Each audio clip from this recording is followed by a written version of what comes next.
Үйлөнгөндө динди карман үйлөнүш керек, бактылуу болосуң. Аял сулуулугуна каралат, байлыгына каралат, ата тегине каралат. Бирок биринчи динине каралыш керек. Эгер динин карасаң, береке табасың. Дини жок болсо береке жок болот. Кээде диндар аялыңа нааразы болосуң, сен жаман айыл кандай экенин билбеген үчүн нааразысың. Көбүн аял диндар. Намаз окуйт, орозо тутат, жоолук салынат. Анан кичине иш кылбай коет да. Ошого эле нааразы болуп, башка жакшы болбойт болчу. Аялың такыба, бирөө менен жүрбөйт, намазын калтырбайт, Куран окуйт, башкалар аялдар жаман. Идиш жууп атканы менен башка нерсе кылып аткан болушу мүмкүн, алдап аткан болушу мүмкүн. Сен аял чөнтөгүн чукулабайт, билесиңби? Башка бирөөнүн аял чөнтөгүн калтырбай башка кылып коюшу мүмкүн. Сен аялың жалган айтпайт, билесиз? Башка аял жалган айтышы мүмкүн.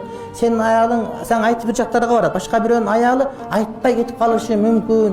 Сен өзүңүн аялыңын жакшы экендигин сезе албай жүрөсүң, урматтуу бир тууганым. Салыштырып көрүш керек да. Диндар аял таптакыр бөлөк баары бир.